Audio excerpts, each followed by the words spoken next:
आपने भारत के करोड़ों मजदूरों को उसी तरीके से भिखारी बना डाला मोदी जी, जिस तरीके से 35 साल तक आप भीख मांगते रहे। कि हत्या करने वाले ज्यादातर लोग भारतीय जनता पार्टी से जुड़े हुए लोग हैं। मोदी सरकार ने भी कोरोना के टेस्टिंग के लिए रैपिड किट मंगाई है चीन से। बहुत रोचक बात है, जिनके विषय में हमारे देश के अंदर यह कहा गया, Indian council of medical research की तरफ से दावा किया गया कि 90% आंकड़े सटीक देंगी रैपिड टेस्ट किट। लेकिन बहुत रोचक बात आपको बताता हूं कि राजस्थान में सवाई मानसिंह हॉस्पिटल में कोरोना पॉजिटिव 100 लोगों की जांच रैपिड टेस्ट किट के माध्यम से की गई और बमुश्किल 5 लोगों को पॉजिटिव बता पाई रैपिड किट। इसका मतलब है कि रैपिड किट का जो रेशो है वो 90% की बजाय 95% गलत आ रहा है। सरकार ने क्या किया? मोदी सरकार ने पहले ताली बजवाई, घंटी घड़ियाल बजवाए, टार्च जलवाया, दीप जलवाया, मोमबत्ती जलवाई। फिर जब प्रकट हुए साहब तो कहा काढ़ा पियो, गर्म पानी पियो, और तब भी बात नहीं बनी तो टेस्टिंग किट मंगवाई चीन से, और वो भी नकली टेस्टिंग किट उनसे। अब ये आंकड़ों का खेल है, आंकड़ों की बाजीगरी के लिए ऐसी टेस्टिंग किट मंगाई गई है या जानबूझ करके ये सब खेल किया जा रहा है, ये रोचक का विषय होगा। लेकिन इतनी महत्वपूर्ण बात है कि हमारे देश में Indian council of medical research ने भी जो दावा किया था उसके दावे की भी धज्जियां उड़ती हैं, और इंडियन मेडिकल काउंसिल ने अब रैपिड टेस्ट से जांच की बात पर विराम लगा दिया है। लेकिन मैं इसके एक और क्रोनोलॉजी आपको बताता हूं। पालघर में जो 2 साधुओं और ड्राइवर की हत्या का मसला है, गांव की भीड़ ने 16 तारीख को उनकी हत्या कर दी बर्बर तरीके से। 16 तारीख को साधुओं की हत्या हो जाती है, 17 तारीख को भी मामला गौण रहता है, 18 तारीख को भी मामला गौण रहता है। इसमें कोई चर्चा और बवाल देश के अंदर नहीं होता है। और 18 तारीख को जो कोरोना के टेस्ट के लिए रैपिड किट चीन से मंगाई गई है, इनकी जांच की क्षमताओं पर सवाल खड़े होते हैं। और 19 तारीख से पालघर में भीड़ के द्वारा मॉब लिंचिंग करके मारे गए 2 साधुओं का मसला देश में बवाल खड़ा कर देता है। बवाल भी कैसा होता है? बवाल करते समय अलग अलग तरीके के सवाल किए जाते हैं। कहा जाता है कि देखिए, इसको मारने वाले भारत में महाराष्ट्र में भगवाधारियों का जिंदा रहने का हक नहीं, हत्याएं की जा रही। एक तरीके से कहा जा रहा था कि उन बाबाओं की हत्या करने वाले मुसलमान हैं। फिर दिन में चलते चलते कहा कि वो कम्युनिस्ट के लोग हो सकते हैं, और शाम को जाकर पता लगा कि हत्या करने वाले ज्यादातर लोग भारतीय जनता पार्टी से जुड़े हुए लोग हैं। और आपने एक चीज देखी होगी, इस पर किसी नेता अभिनेता का नहीं, लेकिन कुछ पत्रकार जो इस पर बहुत बेबाकी से, मैं उनका जिक्र नहीं करना चाहूंगा, वह पत्रकारिता कम और हम ये कहते हैं पालतू कुत्ते की तरह अधिक भूमिका अदा करने वाले जो इस पर भूमिका कर रहे थे। मैं ये बात कह रहा हूं कि भारत के महामारी की चपेट में फंस चुके भारत में कोरोना से सब अपने अपने तरीके से लड़ रहे हैं।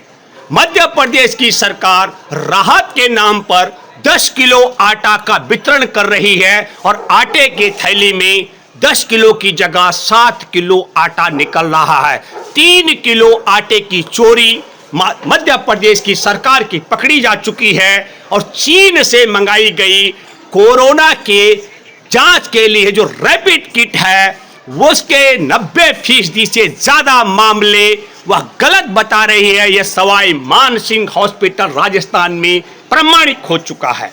हमको यह सोचना पड़ेगा कि जांच के नाम पर भी घोटाला, राहत के नाम पर भी घोटाला, और जब घोटाला जांच किट का मसला उजागर होता है तो पालघर में 16 तारीख को मारे गए साधु जो भीड़ के द्वारा, उसके लिए 19 तारीख से बवाल खड़ा किया जाता है। इस क्रोनोलॉजी को भी आपको समझना पड़ेगा कि हमारे देश में कोरोना आया नहीं, कोरोना लाया गया, परोसा गया, फैलाया गया। एक क्रोनोलॉजी भी मोदी सरकार की रही है। तो दो बड़े कारण हैं। एक, आजकल चर्चा शुरू हो गई है, मोदी जी के कुछ अंधभक्त कह रहे हैं कि भले राहुल गांधी ज्यादा पढ़े लिखे हों और मोदी कम पढ़े लिखे हैं, लेकिन मोदी आईएएस ऑफिसरों से राय लेकर के हर काम को करते हैं। तो आदरणीय मोदी जी, यदि सच में आपको भारत के कोरोना के संक्रमण और चपेट में धकेलने की राय जिन आईएएस अधिकारियों ने आपको सलाह दी थी, आप उन सब के नाम उजागर करें और उन सब लोगों को अपनी सलाहकार मंडली से बाहर करें, यह आग्रह हम आपसे करते हैं। और यदि आपको यह राय आईएएस अधिकारियों ने नहीं दी, यह आपके अपने दिमाग की उपज है, यह आपने जानबूझ करके भारत को कोरोना की चपेट में धकेलने का काम किया है। इस स्थिति के लिए भी, दोनों स्थिति में हमको लगता है कि आप प्रधानमंत्री के पद पर रहने लायक नहीं है। मैं ये बात इसलिए कह रहा हूं कि 12 फरवरी को विपक्ष के नेता राहुल गांधी के आगाह करने के बावजूद आपने न केवल नमस्ते ट्रंप का कार्यक्रम कर आयोजन कराया, बल्कि आपने मार्च तक, 23 मार्च तक संसद में संचालित की, संसद चलने दी कि भारत में भले ही आप और आपके मीडिया ने मोदी जी तबलीगी जमात से लेकर के और रेडी पटरी खोमचे वाले मुसलमानों को टारगेट बनाने का काम किया हो, लेकिन आपका ये जो सोशल मीडिया में अफवाहें फैलाने वाला गिरोह है, उसी गिरोह का एक हिस्सा जो यूएई में सौरभ द्विवेदी नाम से वही खाता कमाता है मुस्लिम देश में, और वहां से वो नफरत फैलाता है भारत में, भारत के मुसलमानों के खिलाफ। सबसे बहुत महत्वपूर्ण बात जो हिंद कासमी बोली, उन्होंने क्या कहा कि गांधी के देश में गांधी जी ने कहा था, आंख के बदले अगर आंख निकालने का प्रचलन शुरू किया जाए तो दुनिया अंधी हो जाएगी। ये इशारा उनका उस तरफ था कि यदि सौरभ द्विवेदी तुम जिस तरीके से अपने देश के मुसलमानों के खिलाफ नफरत फैला रहे हो, यदि हमने भी तुम गैर मुसलमानों, तुम्हारे जैसे लोगों को यहां से निकालना शुरू कर दिया, तो तुम्हारे और हमारे बीच में अंतर क्या रह जाएगा। और दूसरी बड़ी चुनौती जो इस्लामिक सहयोग संगठन है ओआईसी, उसकी तरफ से आया मोदी सरकार के लिए क्या आया, यदि आपने अपने देश में मुसलमानों के खिलाफ ये नफरत फैलाने की बात बंद नहीं की तो हम मजबूर होंगे, ओआईसी मजबूर होगा भारतीय उत्पाद की खरीद फरोख्त करने के लिए बंद कर देंगे। और तब जाकर के भारत के प्रधानमंत्री नरेंद्र मोदी जी ट्वीट करते हैं, क्या करते हैं कि देखिए कोरोना न जात देखता है, न धर्म देखता है, न पंथ देखता है, न उम्र देखता है, न रंग देखता है, न ढंग देखता है। आदरणीय प्रधानमंत्री नरेंद्र मोदी जी, विश्व में भारत की नाक कट रही है और दूसरा संसार में 1,75,00,000 लोग जो रोजी रोटी कर रहे हैं, प्रति वर्ष 79 अरब अमेरिकी डॉलर भेज रहे हैं। यदि विश्व के सभी देशों ने उसी प्रकार की नफरत भारतीयों से करनी शुरू कर दी, जिस प्रकार की नफरत भारत में आपके अंधभक्त और संघ की विचारधारा जुड़े हुए लोग फैला रहे हैं देश और दुनिया में, तब आप कल्पना कीजिए आज भारत पहले आपकी अकुशलता, आपकी अज्ञानता के कारण देश की बेरोजगारी, विकास दर तमाम कंगाली की ओर पहुंच चुका था, और अब तो कोरोना की चपेट में आकर भारत 50 साल पीछे जा चुका है मोदी जी। और फिर भी यदि आपके ये गुर्गे इस प्रकार की अफवाहें बंद नहीं करेंगे तो दुनिया भर से भारतीयों के बहिष्कार की जो स्थिति खड़ी होगी, उसको देख करके हमको लगता है कि सच में